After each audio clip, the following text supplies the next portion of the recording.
This is the Trading Psychology Podcast. This is VP, creator of No Nonsense Forex and author of the book No Nonsense Forex Trading Psychology. And with me, as he is every episode, he failed his own prop trading challenge 3 times. So he just said screw it and became the CEO. It's Robb Reinhold. I'm not sure that was the right idea. I think it's actually a little bit more difficult than passing the prop challenge test. So moving on, we have the most Robb episode I think we've ever had here. Because if you haven't noticed in the last few episodes, we've been trying to get you guys ready to pass a prop firm challenge yourself, because that is the main goal for a lot of traders. At least at the start, you can kind of decide what you want to do after that, whether you want to join multiple prop firms, whether you want to go your own direction, whether you want to stay a prop firm trader and do other things.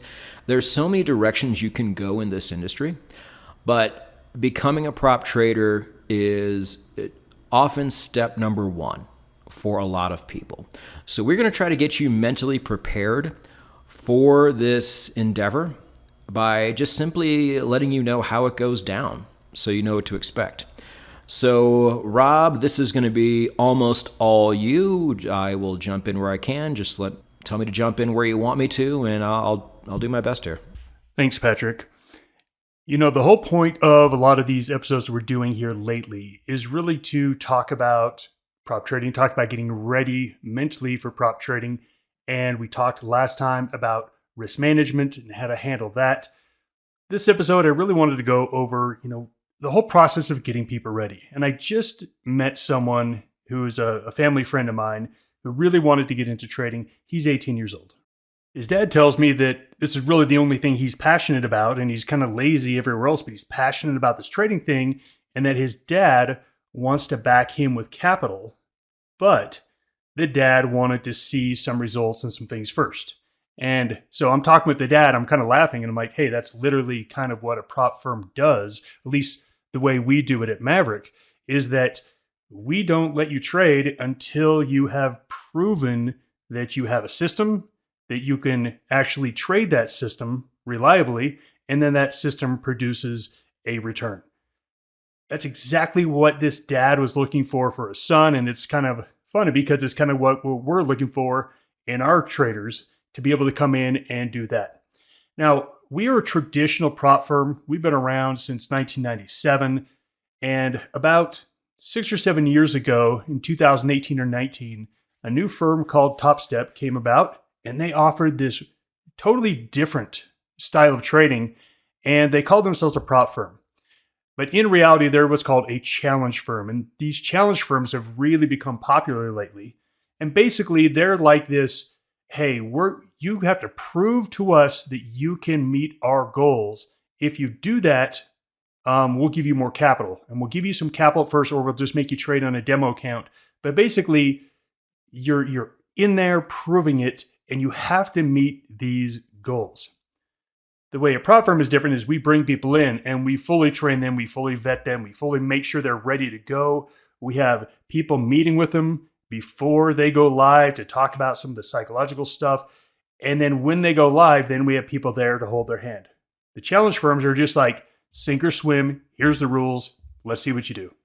So for clarification here, in case you guys don't know or if anybody's new, Robb is the CEO of Maverick Trading and Maverick Currencies. They are the sponsors of this podcast. All links can be found down below, and that is going to be your classic prop firm setup. What he's talking about with the challenge firms, I'm sure a lot of you guys know this is pretty much by far the most common type of prop firm out there. They are all over the place. And I can't speak for them now. But the one thing I'll say before we go too far, while we're still talking about these challenge firms, Robb, is I know that 10, 15 years ago, they were just a dime a dozen. And the model a lot of them would employ was very predatory. It was come past our very unrealistic, unreasonable challenge with unreasonable goals. And if you can do that, you put some money down up front, and you are expected to maintain those very unreasonable goals throughout your entire trading career, like month by month, which was impossible. So either they would just get somebody who caught lightning in a bottle 3 times in a row, and that guy would actually trade for a little bit before flaming out. But most people just just couldn't keep up with the parameters that these prop firms set. And that was done on purpose. They just wanted your money up front. They wanted you to flame out on your own to take the liability off of them, and then just keep recycling these people in and out, in and out, in and out, and making their money that way. I will bet a lot of those companies have gotten cleaned out over time, but maybe not all of them. So the only thing I wanted to say here is just be on the lookout. I've said this before in previous videos. I have not said it lately. If the challenge itself just seems unreasonable, just avoid it. There are plenty of challenge firms out there who have very reasonable goals and will not hold you to them month after month, because that is stupid. Everybody has down months, and will give you a reasonable amount of drawdown to hit, and will let you hold positions over the weekend, like you should be doing. Things like that. Just keep a sharp eye out. Don't get too excited. Don't think it's your only chance just because this one prop firm reached out to you. Make sure you're joining one that you can actually stay with. I just want to say that because that's a big thing on the challenge side that I don't know if it's still around. Maybe some of you can let us know down in the comments section on YouTube if it is. But that's probably my one big contribution for the episode there, Rob. Well, Patrick, you are exactly right. And that was actually right on our outline as the number one thing to discuss is the rules. Now, look, the prop firm is set up to where they want to reward the good traders and they want to restrict the losing traders. I mean, just think about it. That sounds predatory, but that's also how you run a trading firm. And then that's just how you do it. So traders who succeed, then yes, they should get more limits. They should get more. And the traders that don't, they should be restricted. I don't think that's predatory. But as you said, Patrick, there are some rules that are just unattainable. They're just unattainable. And that's where you need to start. You need to understand the rules of your trading. So we're talking about lots of different rules. What are the drawdown limits? Is there a daily drawdown? Is there a position drawdown? Is there a weekly drawdown? Is there a monthly drawdown? You have to know these things because when you go into your back testing, you need to be able to see, would you have triggered one of these drawdown limits? And if the answer is yes, then nothing to the right of that equity curve mattered because you were shut down and booted. So again, you have to understand the rules. And this is where, it's great that we have an online community out there. There's lots of websites out there that will share these with you. But from someone who runs a prop firm, the best place to get these rules is from the prop firm itself. They should have clear stated goals of how it goes and what are the rules. Some of the real restrictive ones I don't like. Again, a reasonable one is drawdowns. What happens in drawdowns? And again, are the drawdowns too tight? If they're not too tight, then that's a very reasonable rule. But some of the other unreasonable rules I don't like personally, and I'm not trying to talk bad about any one firm, it's just not how I want to run the firm, is there's minimum trading days. Like, you have to be active on, 80% of the days, or you have to make a minimum of 20 trades in this period. I hate that. You should not be having to make trades to meet a goal. You should be making trades because they're good setups. One of the ones that I have seen multiple times, and again, I saw these more back in the day. I don't really pay attention to them now. But something like you must make a minimum of 5% every month. You will never, ever do that. You might be able to do it for 2 or 3 months, if you hit some really good streaks, or if you over leverage, which is probably what they're looking for you to do so you can flame out. But just when you see things like this, just run the opposite direction as soon as you see it and go somewhere else. Yeah, and this comes back to, looking at these rules. You are playing in the prop firm's house with the prop firm's capital. So they do, unfortunately, get to write the rules. I said unfortunately, but I run one and I write the rules exactly how I want it to be. So I guess it's not too apologetic about that. But make sure that there are rules in place that you won't violate. And if there are rules that you're going to violate, then it's not the right fit for you. So Patrick, you had one of goals, of of a certain percentage amount of goals. I think that's very difficult as well. I think that's just setting you up. You could have a couple good months, but what about that fourth month when you don't meet those goals? A lot of these firms, they make you basically start back over at the bottom and rebuy in, which is going to be more capital. You're going to drop down in capital levels. It's pretty discouraging. At Maverick, we only have one rule. It's profitability, and profitability can be $1.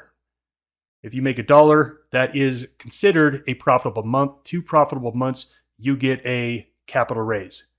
If you don't, you stay where you are. And if you have too big of a drawdown, we put you into our trader retention program where you do some training and then you start back up. Those are very easy rules, and that's how we've run our firm. But look, there's lots of firms out there. There's going to be some that are better fits for some of you. So what I'm saying is make sure you understand their rules. And they even get into some pretty funky rules. And these are the ones I really don't like. I heard one of a consistency rule. Patrick, have you ever heard of a consistency rule?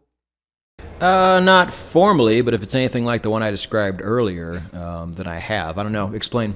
I didn't know this one existed, but we have one of our traders. He trades with some other prop firms as well. And he got a warning that he had made money too quickly. It was too big of a gain too quickly. And he was put on a break for breaking that rule. That's pretty silly to me. It's pretty silly. You don't have control over the return and when it comes and how many, like you could have just one big candle off of some, news event or some surge in liquidity. And all of a sudden you violated rules because of something you have no control over and something that was ultimately positive. I just don't like that one. Yeah, like maybe they have a rule to where you can only have a 2-to-1 or a 3-to-1 profit to loss ratio on every trade, which I've done an entire video on. I said that's stupid. Why would you ever cap your upside?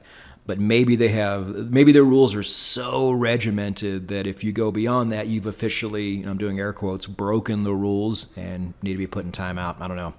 The rules I really want you to think about avoiding are the rules that you literally have no control over. Like you have no control over the speed at which your profits come. Like we all have our targets on our trades, but whether it gets there in 3 hours or 30 days, we don't know. And no one does. And no one has control of that. So anything that you don't have control over, I really don't like. And like I said, if it doesn't fit you, it's nothing bad with that prop firm. It just doesn't fit you. Go find one that has some rules that work for you. Other rules that they have, no news, no holding over the weekends. I've seen some that have no holding over the turnover period from day to day. You have to exit and then you can get back in on the next day, which is just, I don't love that because that just generates some more slippage in commissions and slippage in the bid ask. But again, understand the rules. Patrick, do you have anything to add on that? Because I can't say that more strongly. No, and like Rob said, if you see things like this, don't despair. There are, especially now, there are so many prop firms out there. And like Rob was saying too, with one of the guys at Maverick, and a lot of people at Maverick do this, a lot of people I know do this, you don't have to just join one. You can join several. So if maybe there's some things in these rules you're not seeing, or some things about this particular firm you might end up learning the hard way 3 or 4 months in, well, now you have some other outs. So 1, make sure you can handle 3 prop firms time-wise. But 2, spreading yourself out and joining a few if you can isn't the worst idea either. And if you have multiple strategies, which you should absolutely have, you should literally shop for the prop firm that best fits that strategy. Like, we don't like scalping. We don't encourage scalping. We actually discourage scalping, and we don't want scalpers whatsoever at Maverick. Whatsoever. So we're not set up for that. We don't want that. If you have a scalping strategy, go find someone that does. But if you like to trade off the daily chart or even the weekly chart, hey, we love that style of trading, and we've set our rules up to really encourage that style of trading. So again, you should also be matching up prop firms with strategies and making sure you find the one that fits the best. All right, and then next, number 2. Once you understand those rules, then you need to go back and back test those rules. Go back to your back testing over the past year, 2 or 3 years, or whatever it is, and see, did you ever violate the drawdown limit? Did you ever violate the consistency rule? Did you ever hold over a news event that you wouldn't have been allowed to hold over? So again, example, let's say they say you can't hold over employment reports. Maybe that's one of the reports you can't hold over. Now, when you're trading, you don't care about those reports because you're trading off the daily and the weekly chart. So you don't even care about those when you're looking at your back testing. But guess what? One of those happened during your back test and you would have violated their policy. You need to go back and see, did your back testing, did it work with the rules that were provided by the firm you're looking at? Yeah, and one thing I'll say to that is you might run into a situation where you would not have hit those drawdown limits had you had just taken on a little bit less leverage or maybe just made your position sizes a bit smaller. And as long as that's not too restrictive to the way you trade, well then I would say don't let this be a deterrent for joining a prop firm. Just go ahead and make that one small adjustment. If the adjustment is egregious and it just completely flies in the face of the way you trade, okay, yeah, go somewhere else. Like Robb said, have an abundance mindset here because you should. There's prop firms all over the place. But if you run one of these tests like Robb is talking about and you do hit drawdown limits, my advice would be go back and just try a little bit less risk and run those tests again and then see what it would have looked like because that can make a big difference. Oh, that's a piece of cake. That's a total piece of cake. It's just you just adjust your position size.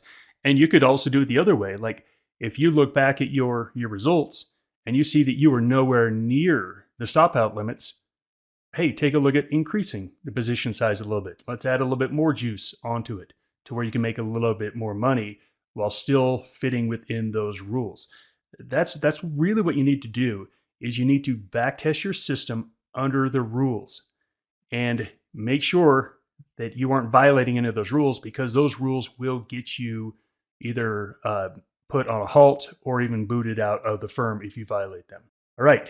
And then the next one, number 3, game the system. We've talked about gaming the system a lot in this podcast. I love to game systems. It's one of my favorite things. And it's actually, I think the reason why I've been successful in my life was that I look at a system or I look at, like, for example, let's take my first job. My first job I looked at the job and I thought, I see what everyone else is doing, but they're dumb. If they came in 5 minutes early and they did this and this and this, they could get all their work done well before everyone else. And so that's what I would do. I would just go find a way to, again, I call it game the system, find a way to outperform everyone else, figure out how to, I don't want to use the word cheat, but figure out how to work within the rules to win. And the thing I love so much about trading, that's exactly what you're doing as a trader. There is a system out there. We all know there's money to be had. Some people win, some people don't. Can you figure out how you are going to take money out of that system? Okay, I have to throw an objection out here, and this might be an isolated example. You tell me, Robb. But let's say I want to move up from level 1 to level 2 at Maverick. My first trade is a winner for the month, or for the time period that you're looking at me for. I'm not sure how it is at the lower levels anymore, but let's say my first trade is a winner, and then I just completely stop trading. I got the win, and let's say I do that for the next period. That's twice in a row. I think you should give me more money. What do you think? That has happened, and we do give more money. Because, again... You're kidding. No. I respect people that game the system. I actually have to tell our traders sometimes, like, hey, if you did this, that you could make more money. Now, it's better if they didn't do that for the firm, but I tell them, like, hey, you should do this. It's going to be better. And they're like, oh, yeah, you're right. Why would you tell me that?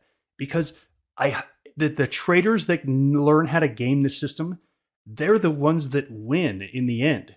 So look, maybe at higher levels, I've probably told a trader like, hey, look, you got to make more than one trade. I'm not giving you another $100,000 because you made me $2. Sure, that doesn't happen. But at the earlier levels, I absolutely respect people gaming this system. God, I wish I knew that earlier. Okay. Anyway, moving on. So this is kind of like reverse engineering. You're looking at the prop firm's rules, and you're looking at what they allow, how they allow it. Do some reverse engineering and take a look at that system. Is there anything you can do to exploit those rules? And just like what Patrick said, I had one trader, and again, I'm not encouraging anyone to do this because it's going to annoy me if I get a whole bunch of people looking to do this, but he did exactly what you said, and he worked his way up to about 100K of firm capital, where then he started trading a little bit more aggressively. I liked it. It's exactly what I want our traders to do, is game the system. And then, of course, then it's my job that if it's egregious or if it's some issue that's going to be long-term damaging to the firm, then it's my job to close that loophole. But I love when traders find those loopholes. So I want you to do the opposite now. You're looking at first, I want you to look and see, how do you plug your system into the rules? And I also want you to look at the rules and say, it looks like I can do this and actually get a little bit better edge because of these rules they have in place. So game the system. I can't give you any more than that. You just have to look at the rules and see what you can do to get an advantage. But if they're going to give you an advantage, absolutely take it. And I'm saying this as someone on the other side of this equation. All right. So at first I'm like, man, I'm going to be thinking about this for the rest of the year. But it kind of does make sense because let's say I game the system all the way up to 100K. It's not like I've really made any money. You've just given me more money to trade with. I haven't really made anything. So now I still have to make money, and I'm not going to do that trading once a month. So I see what you're saying there. At some point, you actually got to trade, but I was really surprised at that answer, but I'm starting to kind of understand it now. I don't know if I'm okay with it, but maybe that's just regret on my end. I don't know. But okay, I've kind of squared that circle.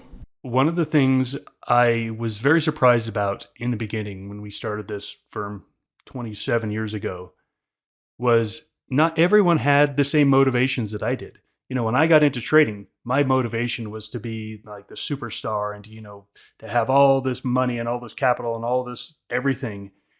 And then when I get other people, some people don't care about that at all. Some people just want to not lose money. I actually have had people come say, I'm joining Maverick because I've lost too much money. I'm going to keep trading. I love trading so much, but if I could just break even, I would be so happy.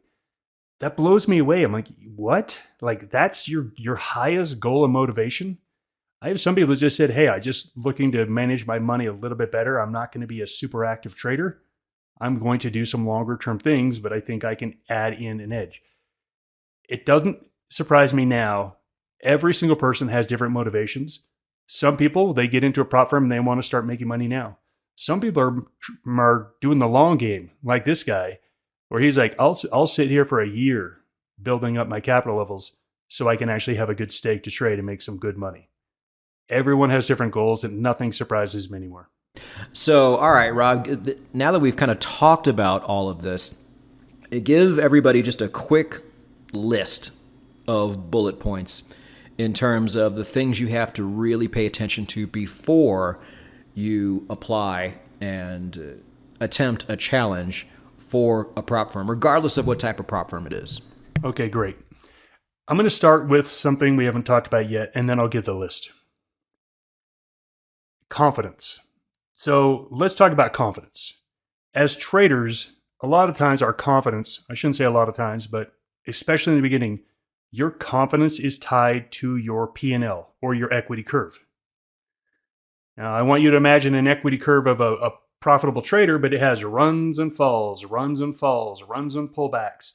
And there's maybe even months where there's nothing, there's just flat movement, no profits. And there might even be a 3-month period where there's only losses. That's an equity curve of a trader. And you're going to be able to draw your equity curve for your whole life. If you start trading at 20 and you die when you're 90 and you made trades for the whole thing, you could literally see the equity curve of your life. Now, that equity curve, if we were to be able to put emotions over it, what emotions will you be feeling at those moments?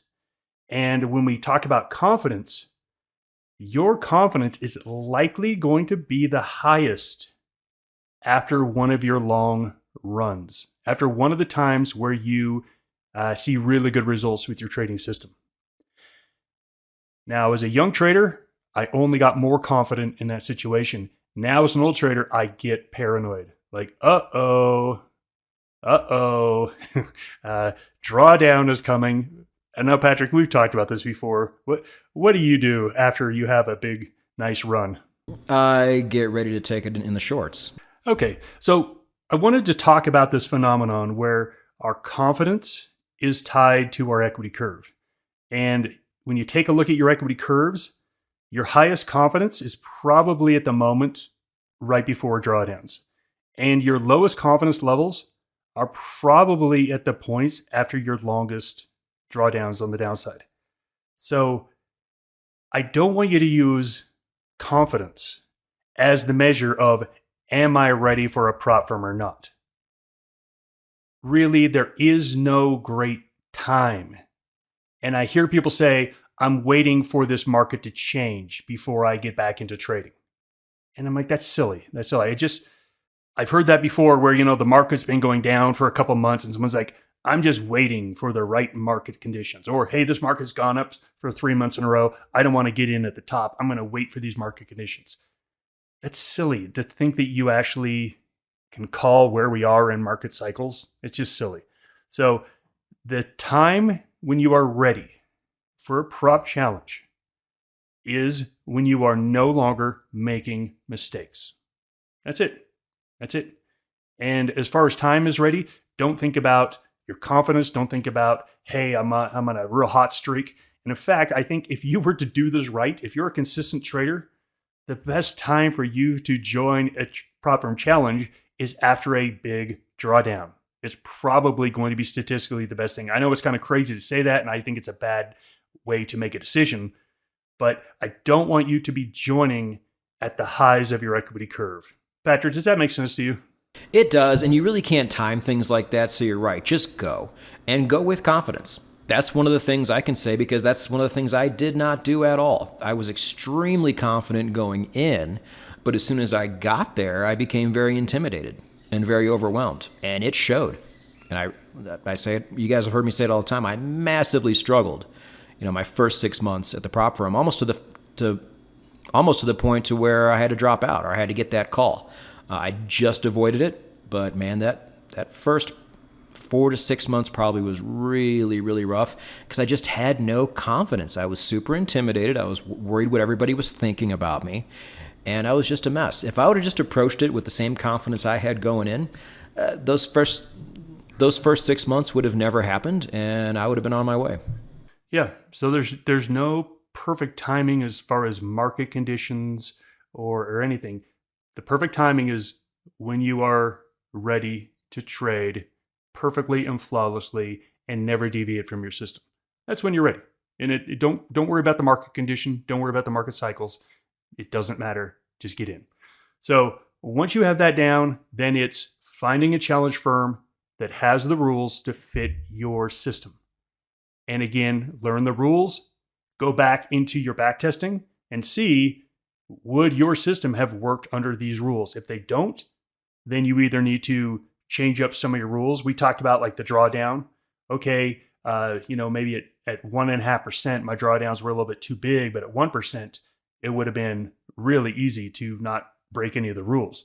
Make that change. Make that change or go find a firm that has, looser drawdown limits. Make sure you understand those rules. Make sure your system works on that. And then look at those rules and see, is there anything you can exploit? Anything that you can, I don't like the word exploit, but again, game the system. Is there something you can do? Can you make trades at certain points of the month to get yourself a little bit of an edge? Again, I'm on the other side of this equation where I really don't want people doing these kind of gimmicks, but you really need to do them because it's part of the whole process of being a trader. We are literally trying to game a system out there and trying to figure out how we're going to take money out of it. So again, understand the rules, make sure your system works in it, look for things that you can, I'll use the word exploit to give yourself an advantage. and then be flawless. That's really my advice for you in this episode. And I would echo all of those things, except for maybe the exploitation part. I think you can just trade your system and do it the right way and be fine, but I don't disagree with what Robb was saying there. I'm still kind of taken aback by it. But that has concluded this episode of the Trading Psychology Podcast. Thank you for joining us. Hope you learned a lot. Good luck in all of your prop trading endeavors, and Robb and I will see you in the next episode. Goodbye, everybody.